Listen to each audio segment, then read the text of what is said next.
Sean todos bienvenidos a su programa de entrevistas favoritos. Mi nombre es Gabriela López y hoy estoy con un invitado demasiado especial y sé que los temas que vamos a hablar hoy son temas que a muchas personas les va a interesar.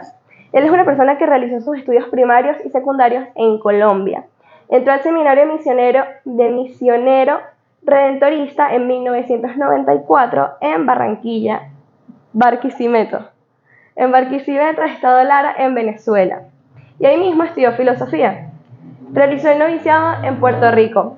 Además, también estudió teología en el ITER Caracas, ¿cierto? Ciertamente. Y en el seminario redentorista en Bogotá.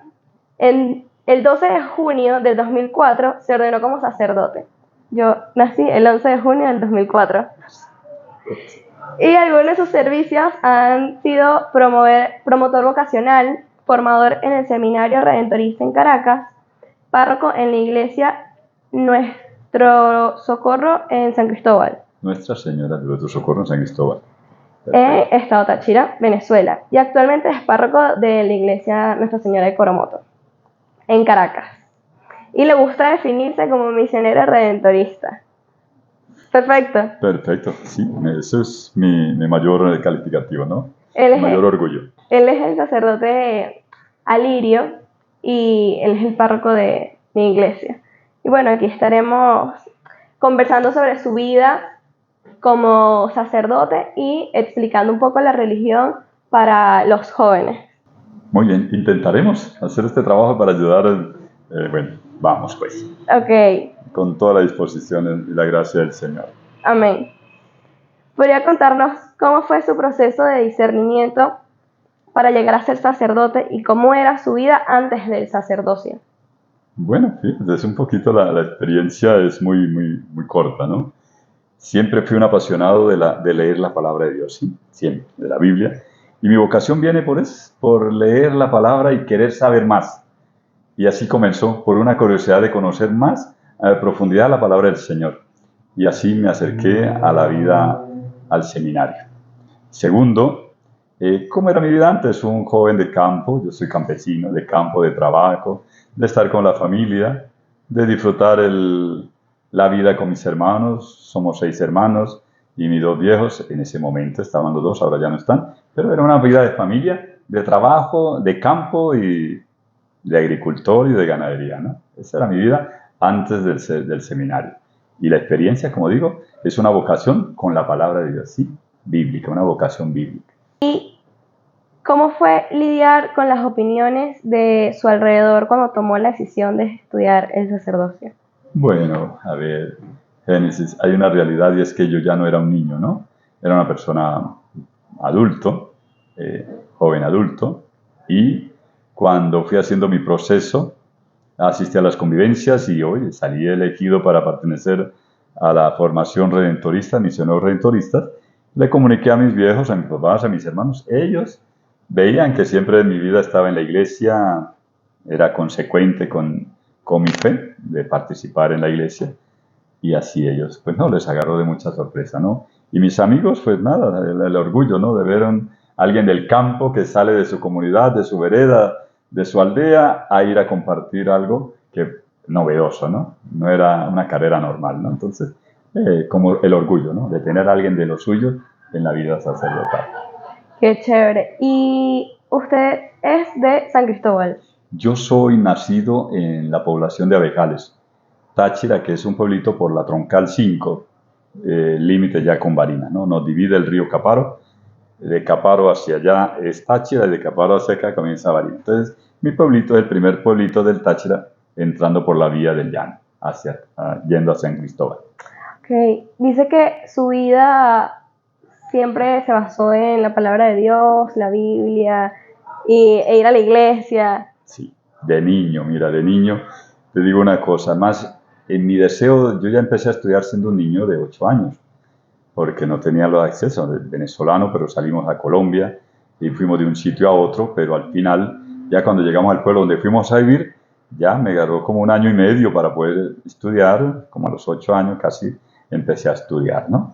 Y yo quería estudiar, el afán era de estudiar porque quería leer la palabra de Dios. Hoy escuchaba a mi papá leer la Pasión los viernes Y eso me apasionaba, escucharlo. Y yo decía, bueno, quiero aprender a leer para yo mismo leer, ¿no? Para yo poder tener esta oportunidad. Era mi deseo aprender a leer para leer la Biblia. Eso era más mi gana, ¿no? Más que deseo de estudiar, era aprender para leer la Biblia.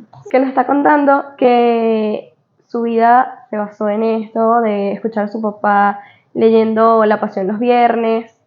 Participaba en la iglesia, o sea, iba a la iglesia y solo escuchaba la palabra, o también se involucraba como monaguillo, o iba a retiros, o eso vino después. Sí, esa parte vino después, pero sí, yo hice mi primera comunión a los 11 años, 8 de diciembre, Día de Inmaculada, 11 años tenía. Teniendo 13 años, yo fui un año catequista, siendo un adolescente. Claro. Yo fui catequista, ¿no? Pero digamos como que no me llenó en ese momento, para ese momento no me llenó y lo daba con unas religiosas. Y me sentía muy acompañado por ellas, pero como que no era en ese momento lo mío, ¿sí? Okay. No era lo mío. Era muy tímido. Y creo que necesitaba un poco más de chispa, ¿no? Era muy tímido, o sea, nada que ver con lo que soy ahora, sinceramente. Bastante tímido. Yo creo que eso no ayudó a que esa primera experiencia de iglesia, de vida eclesial, pues me llenara plenamente. Era un pueblo pequeño que estaba en pujanza, en crecimiento, pero sí, digamos, no tenía los talentos, los tendría dormidos, pero era, yo creo que la timidez, ¿no? Okay. Más el miedo de hablar, de expresarme ante los demás, ¿no? Entonces, usted hizo la primera comunión porque sus padres seguían la religión. Sin duda alguna. En mi casa fuimos muy católicos. De niños, no había un Navidad, los aguinaldos, la misa de aguinaldos, Semana Santa, todo lo que tuviera que ver con la pasión. Eso era algo que lo vivíamos, la misa dominical todos los domingos a las 8 de la mañana. O sea, yo estudié además en un colegio que era llevado a cabo adelante por católico de la parroquia, y eso influía de que el domingo a las 8 de la mañana yo estuviera la misa, y me encantaba. Y mi papá y mi mamá iban a la misa de 10. Entonces siempre hubo esa conexión de vida en la iglesia. La Eucaristía siempre no faltó en la casa, ¿sí? De papá, de mamá y de todos. Qué chévere. Y cuenta que sus padres fallecieron, ¿ya? Sí. ¿Ser sacerdote siente que lo acerca más a ellos? ¿O es igual? Yo, de verdad que ellos disfrutaron mi sacerdocio. Gracias a Dios ellos fallecieron alrededor de unos 10 años ya. La experiencia de vivir profundamente la fe, de vivir este misterio, del misterio de la vida y la gracia que nos ofrece el Señor, da un plus para uno superar una pérdida de un ser querido. Sin duda que eso influye muchísimo, porque tiene un sustento, un fundamento mucho más sólido que una mera expresión de fe, sino una vivencia muy, muy profunda. Entonces, la oración, la vida de sacramentos, la vida eclesial, la vida de los grupos pastorales, del trabajo, todo esto influye en que uno esté mucho más preparado, ¿no? Para enfrentar una situación de pérdida de dos seres queridos que se fueron uno tras otro muy poco tiempo, ¿no? Entonces, sí influye. Eso, para mí, fue una gran ayuda vivir mi ministerio, vivir mi vida de fe para superar una pérdida de unos seres queridos. Claro, además que en la palabra está todas las respuestas a eso. Sin duda alguna, sí, uno encuentra en la palabra de Dios todas las respuestas, pero también uno va haciendo su propio camino, ¿no? Uno las va asumiendo, o sea, no es lo mismo leer una obra porque me corresponde un examen que yo me lea una obra porque me apasiona, me gusta, ¿no? Claro. Entonces uno se la apropia más. Cuando esto a uno lo apasiona, cuando la palabra de Dios, cuando la fe me apasiona, cuando lo de Cristo me emociona, me seduce, oye, lo hago con mayor cariño, lo hago con mayor enamoramiento, lo hago con mayor amor, con mayor pasión, ¿no? Claro, y ahí entra la vocación. Sin duda que eso vino de la mano. Yo nunca en mi vida pensaba ser sacerdote, hasta una vez que me gustaba con los compañeros de donde estuve. Salí de mi casa ya siendo un joven ya de 23 años. Me fui de mi casa y un año estuve fuera. Ese año con mis amigos, con todos, que eran evangélicos, y yo vivía mi fe. Allá no había sino una familia católica en ese sector, pero yo vivía mi fe también. Mi familia, mi hermana, mi cuñado, eran evangélicos, y todo el mundo evangélico. Y hasta que un día llegó el pastor, y el pastor iba, un colombiano, y me pedía ayuda. Yo más bien le daba cierta clase a él de Biblia. Y luego las muchachas me invitaban, vamos al culto, yo me iba. Me venían los pastores para que se le entregue al Señor. Le digo, bueno, yo ya soy bautizado, un solo bautismo, una sola fe, Efesios 4:5, y ahí no me los quitaba, ¿no? Y algún día sí, ya cuando me dijeron que me iban a dar un curso de 3 meses, pues yo sabía Biblia, estaba bien informado, me daban un curso y después yo iba a regentar una comunidad, ¿no? Me daban una comunidad para que yo la pastoreara. Y ahí se me salió, yo prefiero ser sacerdote antes que ser evangélico, pero eso lo veía como, bueno, era por quitármelo de encima, lo veía más difícil ser sacerdote que ser evangélico, o sea, pero nada que ver con la realidad, no era porque pensara ser sacerdote, pero bueno, con el Señor no se puede hacer este tipo de bromas porque mira, me salió después, al año estaba haciendo convivencia vocacional y ahí vamos, ¿no? Que eso pasa mucho, que las personas dicen, no, yo no voy a hacer tal cosa porque no es mi camino, y resulta que sí es su camino. Sí, uno como que en el fondo es una negación, pero no lo veía así, yo sí era muy de iglesia, pero veía al sacerdote como allá lejos, ¿no? Claro. Como que eso no es imposible, ni siquiera lo pensaba, imposible para mí no, sino que no me llamaba la atención, o sea, no era lo mío. Pero miren, después de que dije esa broma, pues ni modo, ya como que empezó a tomar cuerpo y ahora es una realidad, ¿no? Y retomando lo de la vocación, estudiando el sacerdocio, tomando en cuenta que cada persona lo vive diferente y que no todos entran con vocación, ¿cómo lo vio usted? ¿Cómo fue esa experiencia? Mira, tú lo estás definiendo muy bien. Uno entra siempre con una chispa como de inquietud vocacional, ¿no? Siento algo, pero uno no sabe definirlo claro. Y uno va en búsqueda. La vocación siempre es un regalo, pero también es una búsqueda, ¿no? En cómo yo voy configurando mi vida a esa búsqueda, a esa vocación, y descubriendo que lo que yo estoy buscando es a alguien que ya me ha encontrado en mi vida, el Señor, y uno va respondiendo. Uno misteriosamente no lo sabe, después que ya uno empieza a descubrir, pero uno va en esos intentos, en esos pinitos, y realmente que la vocación en ese sentido se le va presentando a uno un camino de fácil cuando uno busca y uno va encontrando, ¿no?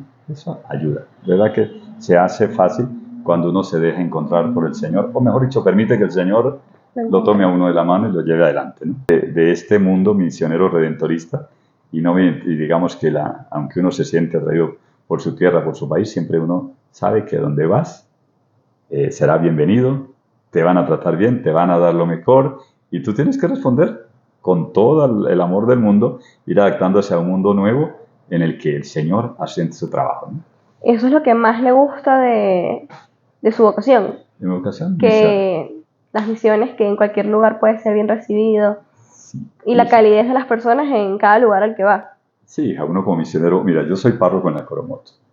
Y si a mí me mandan, estoy 15 días en la Coromoto, pero me da la oportunidad de irme a misiones 15 días, yo cambio las 15 días por irme a la misión. Y la disfruto, y gozo, me canso. Puedo pasar necesidades, pero me siento fenomenal. Sí, bueno, por ahí dicen, sí, sarna con gusto no pica. Así es, sarna con gusto no pica. Si pica, no mortifica. Sí, ¿y qué es lo que menos le gusta de su vocación? A ver, ¿qué es lo que menos me gusta? De mi vocación, lo que es anunciar el Evangelio, lo que es proclamar al Señor, lo que es dar testimonio de Jesús. Me encanta mi vocación, me encanta todo. Y uno también tiene que, aprender o buscar ayuda en las cuestiones administrativas. Sí, administrar libros, administrar parroquia, administrar recursos, esa parte por lo menos a mí me cuesta. Claro. Pero soy mucho más dado a lo otro, entonces uno tiene que compaginar, uno tiene que integrar todo esto, pero me cuesta más. ¿Sí? Ok. Para una persona que quiere ordenarse como sacerdote, ¿qué consejo le daría? Mira, Génesis, en ese sentido, la vocación es un regalo del Señor, es descubrir, es responderle al Señor. Todos tenemos vocación, de hecho el Evangelio de hoy, todos tenemos talentos, ¿no? Todos nos ha sido regalados por el Señor unos dones maravillosos, tenemos siempre que ponerlos al servicio. Habrá dones para la vida ministerial, sacerdocio, habrá dones para ser un buen papá, ser un buen educador, tú, muchachos, un buen periodista, o sea, indagando siempre la verdad y la búsqueda de una buena noticia, de un evento, o sea, estar al día, ¿no? Y en estos muchachos que quieran ser sacerdotes, es decir, vivir con alegría, con ilusión, este don del Señor, ¿no? Como le dijo el Papa a los jóvenes de Najó en Maracaibo, ¿no? Sueñen y sigan adelante. O sea, no dejen de soñar, no dejen de buscar y de asumir compromisos con el Señor, que realmente es una maravilla, ¿no? Realmente que sí. Lo digo porque la experiencia que uno ha vivido a lo largo de estos años es algo que a uno lo marca y es una felicidad. Uno se siente feliz aunque tenga sus dificultades, ¿sí? Ahora, entrando más en el tema de la religión y los jóvenes, ¿cuál sería su consejo para los demás sacerdotes que le quieren enseñar con más facilidad la religión a los jóvenes? Yo tengo más facilidad para llegar a los niños. Yo me conecto más con los tripones que con los jóvenes. Tengo que ser en eso sincero, ¿sí? Sincero, me gusta más, me conecto más, tengo como más afinidad, más cercanía, más empatía. No sé, tengo ese feeling que con los niños para conectar en la catequesis, con los muchachos más cuando hay alguna cuestión de consejo, de consejería, de confianza, ¿no? Pero hay algo que sí es fundamental y en la vida donde vayamos como sacerdotes es dar testimonio, transparentar a Cristo. O sea, primero es respetar su proceso de los muchachos, es normal, cada uno tiene su propio proceso, pero dejar prejuicios y saber que en los jóvenes uno encuentra el rostro del Señor y muchos jóvenes valientes y no valientes, dan comprometidos, que dan una respuesta generosa al Señor, ¿no? Jóvenes a lo largo de la palabra de Dios, a lo largo de la historia, que han sido testigos de ese amor de Dios en su vida, ¿no?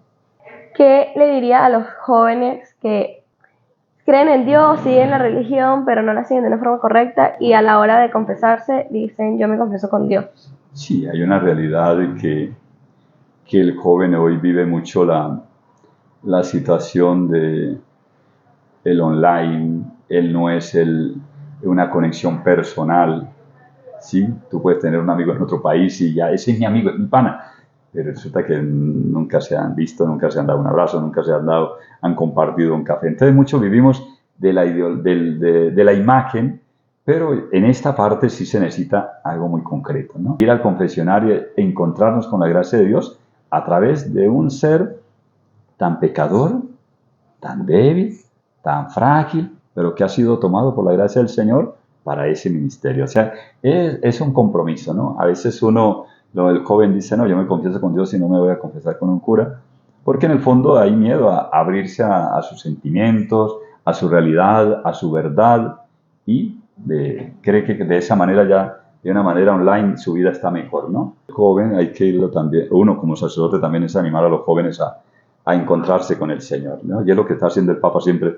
con los muchachos. ¿Qué les dijo a los muchachos ahorita en Maracaibo en el mensaje que les envió hace menos de 15 días? ¿Qué les dijo? Hace una semana, mira, ustedes no pierdan la alegría de la juventud. O sea, en esa alegría, en ese compromiso, como sean soñadores, sean idealistas, pero bueno, no pierdan ese contacto con el Señor. En el Señor lo van a encontrar con la alegría, con la creatividad, con los dones, con los talentos, con sus sueños, con sus metas, con sus proyectos. Pero sí, es como un comprometerse en su vida con el Señor.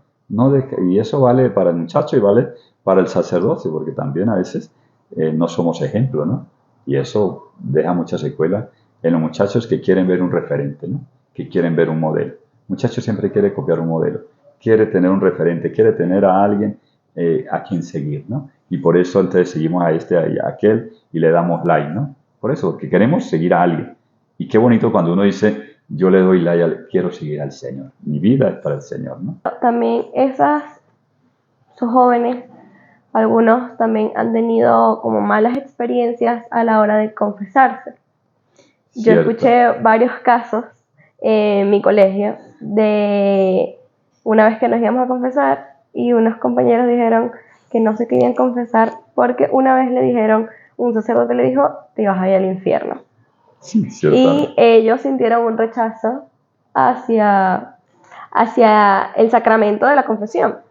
Entonces, ¿qué le diría usted a esos jóvenes que han tenido una mala experiencia o sí que han sentido ese rechazo con el sacerdote con el que se están confesando? Sí, ciertamente que es duro, ¿no? Que uno vaya al confesionario, porque hay que ser muy valiente para ir a confesarse, ¿no? Ya eso es un don, ir a confesarse, ir a abrir su corazón, desnudarse ante del sacerdote para confesar los pecados al Señor, ya es de valiente, hay que tener coraje para eso, ¿no? Y luego que te digan, mira, te maltraten o te injurien o te condenen, pues ciertamente que marca, ¿no? Sí. Es como cuando uno de niño va a una fiesta de niños y van a partir una torta y le dan a unos niños torta y a otros no. Se siente rechazado. ¿Qué va a pasar en la vida de ese niño? Pues es un resentimiento. Entonces aquí, los muchachos sí, que nos perdonen. Muchas veces tenemos esa cultura de creer o esa realidad de creernos perfectos, ¿no? De que podemos condenar. Nos olvidamos de la misericordia. Y creo que lo que el Papa Francisco está rescatando en cada uno de los sacerdotes es que nuestro ministerio en el confesionario sea de misericordia, sea de acogida, sea de ternura, de manifestar la ternura del Señor. Y creo que nosotros los rentoristas que somos, tenemos a San Alfonso, patrono de confesores y moralistas, patrono universal de confesores y moralistas, para nosotros siempre es un gran reto ver al penitente siempre con los ojos de misericordia, como lo mira el Señor. Como miró el Señor a aquel joven del Evangelio, con ternura, con misericordia, con bondad. Tomando en cuenta los valores y los principios que tiene el catolicismo, es el amor,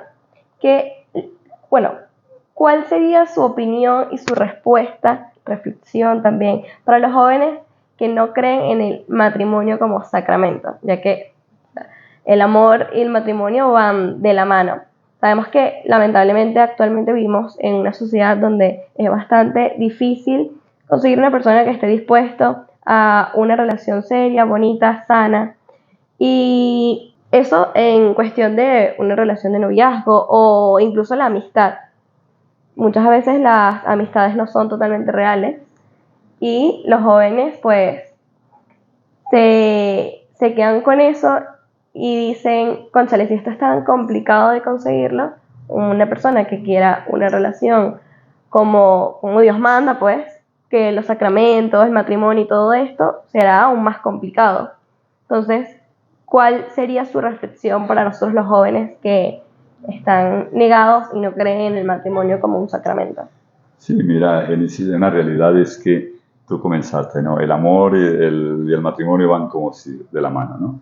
Hay una realidad fundamental en todo esto y que lleva a la reflexión es que cuando hay verdadero amor, tú te comprometes, tú asumes riesgos, tú asumes sacrificios, tú te entregas y una entrega para ti será siempre una ganancia por hacer sentir bien a esa otra persona. Entonces no lo ves como un sacrificio, lo ves como que algo tan normal, bonito, ¿no? Sacrificarse, entregarse por alguien más. Pero cuando el amor es solo hedonista, es como buscar una satisfacción y buscar interés.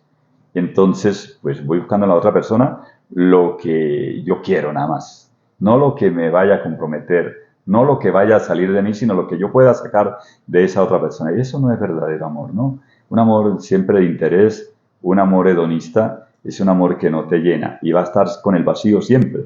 Entonces, hoy estás que si esta, el otro día que la otra, porque no hay un vacío en el fondo. Uh-huh. Hay algo que en su vida no ha descubierto su opción fundamental y para qué está en este mundo.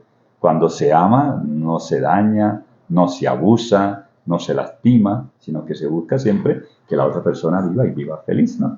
Entonces, creo que para la reflexión para los muchachos que no creen en el matrimonio como sacramento, que significa, le digo, bueno, el compromiso en la vida hay que asumir compromiso, hay que asumir riesgos, no podemos vivir la vida sin un compromiso a nivel laboral. Si vas a trabajar, tienes que comprometerse con un horario, con unos principios, con unos fundamentos en una empresa. Si vas a formar tu propio negocio, vas a tener que asumir algunas normas, unas leyes económicas en sí. Hay que asumirlo, ¿no? Y creo que en el matrimonio y en la vida matrimonial es eso, ¿no? Es decir, voy a coronar este amor bonito, sublime, maravilloso, lo voy a coronar con un ágape, con una unión que donde sea el Dios vivo y verdadero en el que yo amo y en el que creo, que bendiga mi unión, ¿no? Que nos siga bendiciendo, que nos siga acompañando. Tomando otra vez el tema de la muerte y el amor, ¿cómo le explicaría a los jóvenes que hay o que va a venir después de la muerte? Es una realidad que si uno está en la vida intelectual, en la vida de conocimientos, en la vida de tanto contenido, uno dice, bueno, más allá de la muerte, no hay nada porque nadie ha venido a decirlo, ¿no? Pero cuando uno es creyente encuentra al Señor Jesús que te sale a la puerta y dice, mira, aquí estoy resucitado, ¿no? te dice, he vencido la muerte, no tengas miedo, yo he vencido al mundo. Mírame, aquí estoy, aquí están mis manos, mis pies, aquí están las huellas de los clavos, el costado, mete la mano como a tomar, ¿no? Entonces le dice uno, oye, qué bonito es encontrarse uno con el Señor y saber que la vida que tú llevas aquí, que el amor, que el compromiso, que la entrega, que los pequeños detalles en los que tú te sacrificas, que tú te das y te donas totalmente, oye, tienen una recompensa que tú la vas a disfrutar, ¿no? Y una herencia que tienes preparada y que tienes allí, como que dice, bueno, tengo algo maravilloso que me espera después de partir de esta vida, ¿no? Que mi vida ha dejado una huella. Y cuando se ama, la huella es imborrable, ¿no? Y ese amor es lo que hace que nuestra vida tenga sentido y ese es el amor que nos va a dar una vida para siempre. Yo creo profundamente y como nuestra fe católica depende de manera fundamental, de que Cristo ha resucitado, de que Cristo vive y vive para siempre. Y esa vida junto al Señor es la que nos anima a hacer las cosas cada día con amor, con respeto, no con miedo ni con ese temor, sino con ese amor generoso al Señor, ¿no? La invitación es, siempre no sabemos qué hay más allá, pues atrévete muchacho, más allá te vas a encontrar con el Señor, date esa oportunidad de disfrutar una vida en la eternidad con el Señor, en la Pascua, en la resurrección, para siempre, y no te vayas a quedar aquí.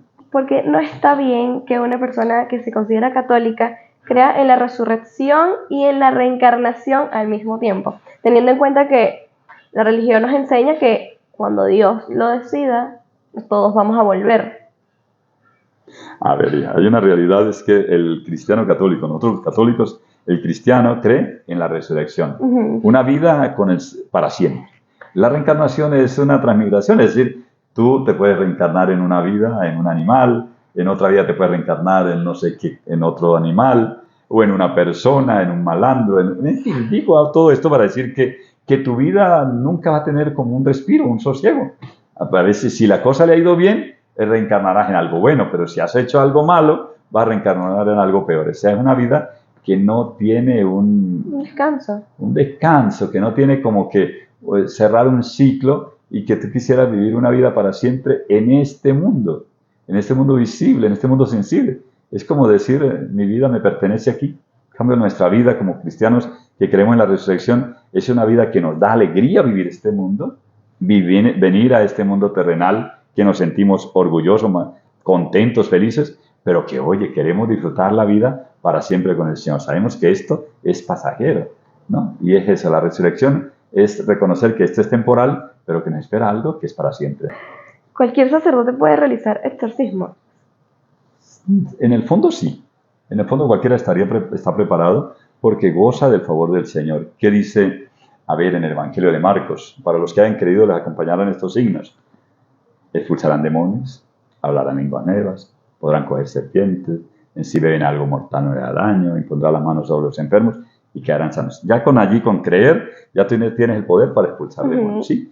Pero realmente que en la iglesia, siempre en la diócesis, el señor obispo pues, le da como esa responsabilidad especial, delega a una persona, sacerdote especial, para ese ministerio. ¿Cada parroquia? No, en una diócesis, en la arquidiócesis.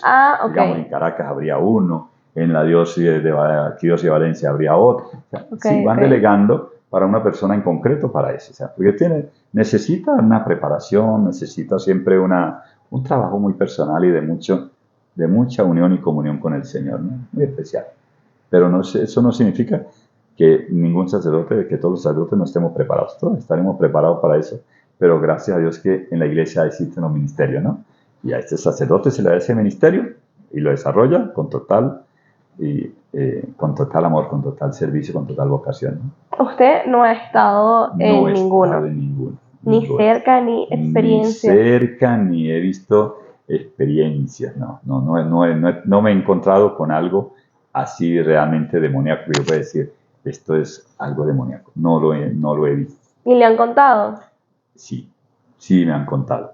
De hecho, un sacerdote que era nuestro contaba la experiencia donde sí había encontrado a enfrentarse a veces con situaciones demoníacas y contaba la experiencia que son realmente pues duras. Hay que estar bien armado, bien fuerte en su vocación, en su fe, para no dejarse vencer. Pero sí, uno de nuestros formadores, de hecho, hablaba de esa experiencia, ¿no? Desde su perspectiva como sacerdote, ¿Cuál cree que son las dificultades e impedimentos en hacer que los jóvenes actualmente se vuelvan más creyentes o que directamente se vuelvan católicos?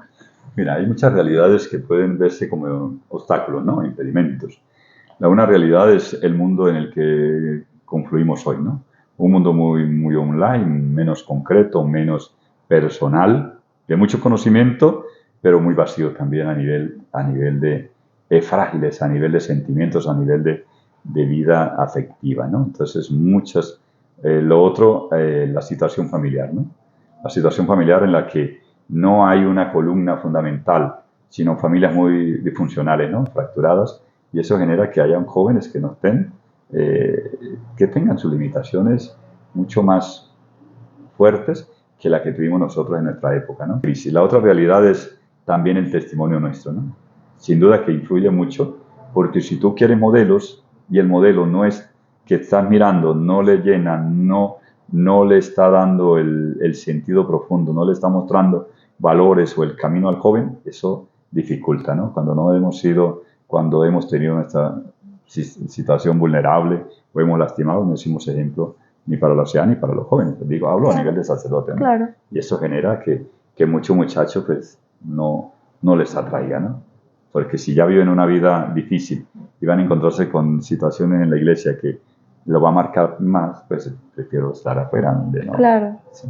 ¿Cuál es su posición como sacerdote al respecto de las noticias de abusos que salen a la luz sobre otros sacerdotes?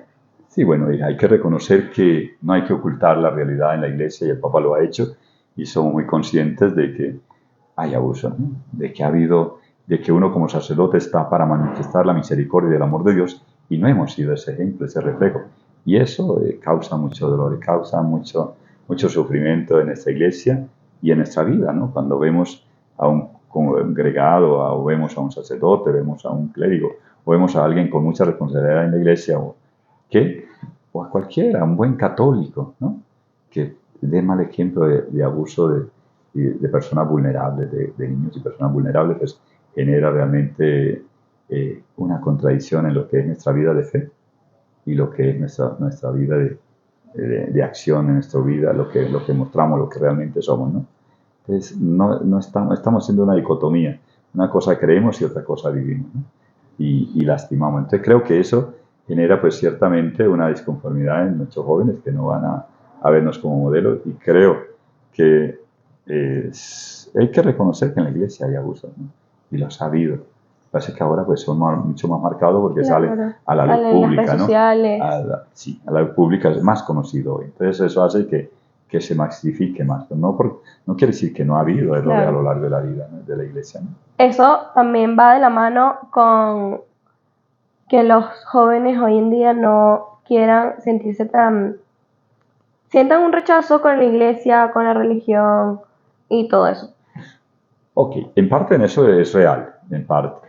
Pero si uno ve las estadísticas de Génesis, no es el mismo porcentaje que hay en un abuso de sacerdotes. Y eso no quiere decir que no vamos a escudar en eso, ¿no? Claro. Que porque somos la minoría, claro. Entonces estamos permitidos hacerlo, ¿no? Claro. Eso hay que erradicarlo sin duda alguna, esa falta y cualquier abuso no está permitido en la iglesia, ¿no? Es condenable, ¿sí? Porque no se puede abusar de las personas, ni de los niños, ni de los jóvenes, de ninguna persona, de ningún anciano, ni de una persona vulnerable. Eso es realmente un crimen contra la gracia y contra la humanidad y contra nuestra vocación y con nuestra vida de fe, ¿no? Creo que eso es importante. Pero significa también que muchos se vive y se rechaza lo que se muestra a veces en la iglesia, que es lo mínimo, pero no se rechaza y a veces no se sale a la luz pública todas las otras situaciones de abusos que se dan en la vida social, ¿sí? Y creo que eso también sería bueno reconocernos, que se da mucho más abuso en la vida normal de cada día que en lo que se abusa o en los abusos que han salido en la iglesia, ¿no? Claro, y además, como usted lo dijo, los jóvenes y las personas en general buscan a alguien a quien seguir. Y cuando ven a una persona que es tan cercana a Dios como los sacerdotes y ven que hacen estas cosas, la gente dice, cónchale, ¿por qué nos estamos consiguiendo con esto? Sí, y ya ahí todo el mundo queda como en discordancia con esto está bien, esto está mal. y se opacan todo lo demás. Sí. Es como unas personas pueden hacer 10 cosas buenas, pero hacen una mala y la cosa mala es la que resalta. Sí, siempre el mal resalta y es lo que llama la atención y lo que llama la noticia, ¿no? Y es una realidad que lo malo parece que contagia más, ¿no? Pero aquí en esta parte de la vulnerabilidad y del abuso que se da, siempre es bueno reconocer que uno va a la iglesia y que uno se acerca a disfrutar de su gracia salvadora, no es por el sacerdote. Nosotros somos un camino. no, ni siquiera el camino. El camino siempre será Jesucristo 100%. y el Redentor es el Señor. Que sigan al Señor. El muchacho viene a la iglesia no para seguir a un sacerdote porque me cae bien, porque predica o porque tiene feeling con los chamos o porque se la lleva bien con la persona o porque es chéverísimo o porque podemos echar broma. No. El camino y la conexión siempre con el Señor. Uno es un instrumento, una herramienta, un medio, pero el muchacho está invitado siempre a encontrarse ¿con quién? Con Dios, Jesucristo, claro. Con el Salvador, con Él es que hay. Y bueno, si podemos echar una manita, bendito sea el Señor. Pero siempre al joven hay que decirle, usted necesita encontrarse es con Cristo. Claro. Y eso ayuda a que el peso no caiga sobre uno. Uno sí, aunque es como un instrumento sagrado, y lo ven como lo que el sagrado que anuncia a Cristo, pero no somos Cristo. Exacto. Eso hay que reconocer, no somos Cristo, digamos Cristo es el que obra con toda la misericordia y que todo poder, a través del bautismo todos somos un cristiano, somos otro Cristo más. Pero en este sentido hablo de que el encuentro y la salvación es un encuentro personal con el Señor, que busquen y seguir siempre al Señor por encima de las limitaciones que se dan en nuestra vida, en nuestra iglesia, ¿no? Y bueno, ya para finalizar, esta es la última pregunta. ¡Ay, Dios! ¿Cuál sería su respuesta y enseñanza para los jóvenes que están entrando a la religión o que quieren retomarla y se encuentran con toda esta información que sale a la luz sobre las iglesias y los sacerdotes? Pero son personas que de verdad quieren seguir a Dios y quieren seguir la religión. ¿Qué le diría a ellos? ¿Cuál es su consejo?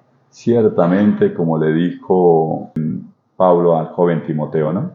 Que nadie te menosprecie por ser joven. Aquí la invitación es más para el joven de seguir a Cristo directamente. Eso sí, hay que ir ayudando a discernir con los sacerdotes. Y recuerda, hay algo que tener que es fundamental. El sacerdote, el cristiano católico, es un pecador.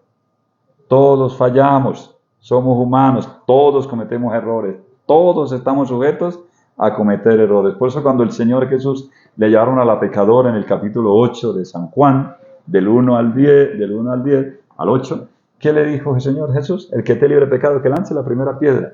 ¿Quiénes se fueron primero? Se fueron los ancianos, se fue todo el mundo. ¿Quién quedó? La que se decía que era la más pecadora, quedó frente al Señor. Esa fue la que no se fue.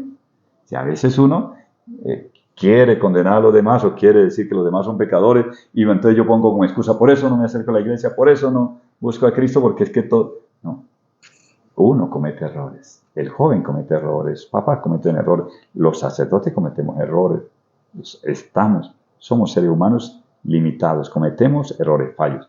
El que no se equivoque, oye, no es de este mundo, ¿no? Y todos estamos aquí para aprender. Y todos cometemos errores y aprendemos los errores.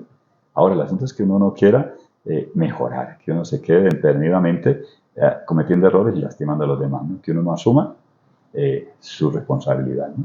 Y creo que en esto es asumir, muchachos, para los jóvenes, que todos cometemos errores y que estamos sujetos a equivocarnos y como echamos también, pero que vamos a seguir adelante, a trabajar siempre con lo bueno que nos ha dado el Señor, el amor que marca la diferencia y marca el camino a continuar.